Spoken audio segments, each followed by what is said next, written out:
the girls' open 500-yard freestyle. In lane 1, we had Isabel Gormley from Asphalt Green. Lane 2, that's Morgan Scott.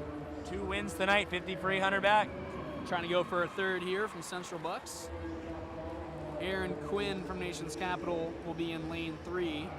Your top qualifier coming in at 4:46.86 from this morning's prelims. That's Chase Travis in lane 4. She was the mile winner on Thursday night. So she can hang on is what you're saying. She's got the endurance. We got Sined Eskton from Nation's Capital in lane 5. Brooke Travis, also from Nation's Capital, in lane 6. Lane 7, that's Tori McCullough from Nation's Capital. Lane 8, Allison Kopak, also from Nation's Capital.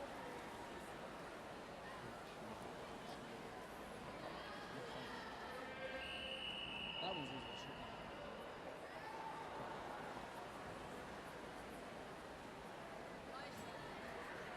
Travis coming in here with a 4:46.86, about almost 2 seconds ahead of the rest of the field. After this morning's prelims, 6 out of the 8 swimmers in this field are from Nation's Capital. I feel like that's like the 3rd time I've said that tonight.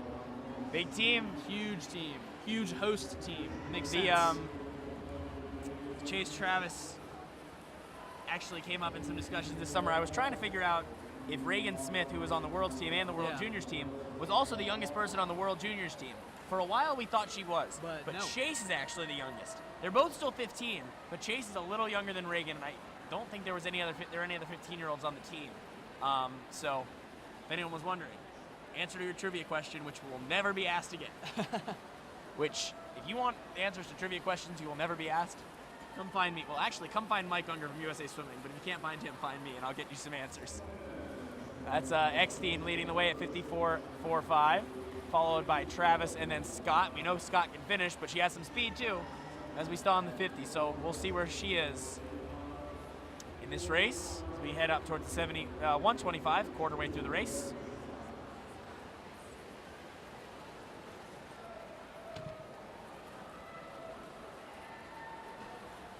I think a great way to swim this race is to break it up into not 5 100s, which is what commonly is done. I think 4 125s is better. Okay. Because it breaks up, into quarters. I can see that. And you kind of, that extra 25 at the end of the 100 kind of gives you a little bit more room to build into the next 125 instead of 100, which is a little bit shorter.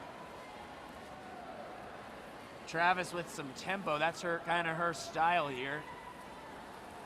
The latest of the female distance swimmers produced by Bruce Gemmel. We mentioned Ledecky. Travis is another one. Interesting discussion that I had with Mike Unger last week about the best freestylers in the world breathing to the right. A lot of the best ones. Phelps, Thorpe, Von and Hogenbond, Hackett, Ledecky. Yeah. Chase Travis also breathing to the right. Just a thought. Not everyone does. Yeah. But it's something I will probably pay more attention to at this point. Well, it makes sense. Dominant side breathing is something that's kind of... You breathe to your dominant hand? Yeah, isn't that what... Well, it doesn't necessarily have to be, but I do. Personally, I do. I write with my right hand and I breathe to my right, yes. I mean, it doesn't have to be. I'm also right-handed. I breathe to both sides, but at least in a 200 or in a race like that, I will breathe to my right. Probably my stronger side. 250.03 for Travis there. Gonna be not a lock to go faster than she went this morning. Should happen, 4:46. Sinead Eckstein staying right with her. And Brooke Travis, Chase's sister, who was second in the mile. She's third right now in lane 6. I think we talked about this a little bit last night, but I got the opportunity to talk to Bruce Gemmel last weekend.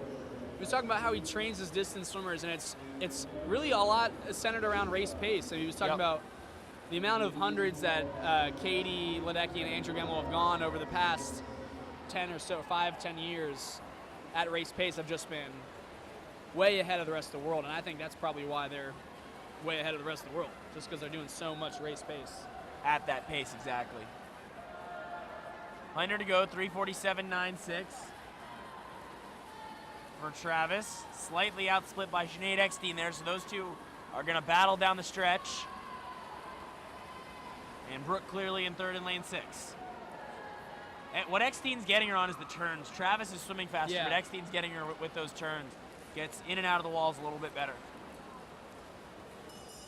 Which is interesting because Travis looks, at least in comparison to Eskington, much smaller. So you think she'd be able to get into that small, compact, but also not as much power. Now Travis really putting right. in the afterburners. The afterburners, I like that. The NOS. A little bit more in the legs on this last 50. She looks actually smoother now than she did the last 100. Now she's starting to pick up. Her tempo up. Yeah. And she'll come into the wall and finish in 4:44.34. That's a nice split. Could have been 4:44.44. Could have gone a 10th Eckstein slower. at 4:45.30 and Brooke Travis at 4:54.6. Great swim, nevertheless. Great swim. And that'll lead us into our boys open 500-yard freestyle B final.